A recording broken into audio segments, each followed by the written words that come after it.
तो कैसे हो आप दोस्तों। आज मैं आपके लिए 3 ऐसे म्यूचुअल फंड्स लेके आया हूं जिसमें आप इन्वेस्ट करना स्टार्ट कर सकते हो। आप इसमें एसआईपी से भी स्टार्ट कर सकते हो। जो तीनों म्यूचुअल फंड्स है ना, इसमें जो पहले 2 म्यूचुअल फंड्स है ये लार्ज टू मिड कैप में है और एक लास्ट वाला जो म्यूचुअल फंड है ना वो एक टैक्स सेविंग म्यूचुअल फंड है। तो म्यूचुअल फंड्स बेसिकली होते क्या है, देखिए हम जब कोई स्टॉक में इन्वेस्ट करते हैं ना तो हम डायरेक्टली स्टॉक्स में इन्वेस्ट करते हैं through demat account. But mutual funds क्या होता है ना, उनके पास एक म्यूचुअल फंड मैनेजर होता है जो एक्सपर्ट होता है स्टॉक सिलेक्शन में। तो हम क्या करते हैं, हम उस फंड में पैसे लगाते हैं, हमारे जैसे बहुत लोग उसमें पैसे डालते हैं और एक पूल ऑफ मनी बन जाता है।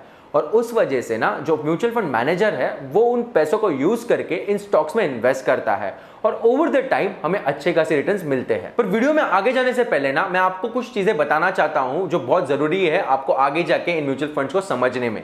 तो 3 ऐसी बातें हैं जो बार बार मैं रिपीट करने वाला हूं। उसमें से पहली जो चीज है वो है AUM, उसे कहते हैं asset under management. Asset under management क्या होता है, जो म्यूचुअल फंड है उन म्यूचुअल फंड हाउस के पास कितना पैसा है उस पर्टिकुलर स्कीम में जिनसे वो ये बाइंग और सेलिंग करने वाले हैं, उसे कहते हैं एसेट अंडर मैनेजमेंट, यानी कि उस स्कीम में लगने वाला पैसा।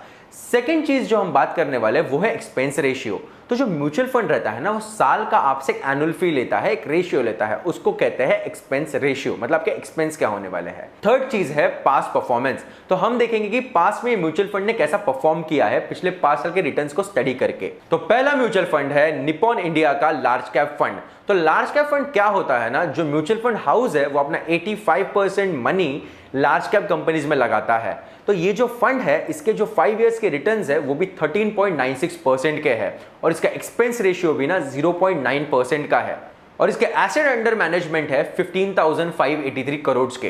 तो ये एक स्ट्रॉन्ग फंड है जिसमें आप एक एसआईपी से स्टार्ट कर सकते हो। सेकंड म्यूचुअल फंड है HDFC का इंडेक्स फंड और सेंसेक्स डायरेक्ट ग्रोथ प्लान। ये फंड सिलेक्ट इसलिए किया गया क्योंकि सेंसेक्स 30 के इंडेक्स में ये पैसे इन्वेस्ट होने वाले हैं। 30 शेयर्स में इनका फोकस रहेगा तो ओवर द टाइम ये अच्छे रिटर्न्स आपको देंगे। इनके एसेट अंडर मैनेजमेंट है 4,100 करोड़ के और इनका एक्सपेंस रेशियो 0.20% का है।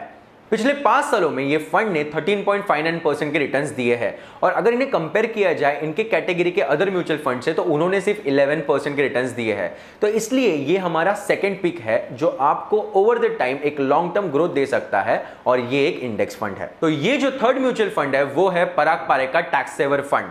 इसने 3 साल में ना 21.44% के रिटर्न्स दिए हैं, जहां पे अदर म्यूचुअल फंड जो है जो टैक्स सेवर्स है उन्होंने सिर्फ 17.88% के रिटर्न्स दिए हैं। इसके एसेट अंडर मैनेजमेंट 848 करोड़ के है और इसका एक्सपेंस रेशियो 0.84% का है। इसके रोलिंग रिटर्न और ट्रेलिंग रिटर्न्स भी बहुत अच्छे हैं, तो आप इसे कंसीडर कर सकते हो as a tax saver mutual fund to start your investing. आप मुझे कमेंट में जरूर बताइए कि आप इनमें से कौन से म्यूचुअल फंड्स में इन्वेस्ट करने वाले हो। आप इस वीडियो को लाइक करिए और शेयर करिए अपने फ्रेंड्स और फैमिली के साथ। और आपको ऐसे ही फाइनेंशियल कंटेंट देखना है तो इस चैनल को सब्सक्राइब कीजिए और बेल आइकन जरूर दबाइए।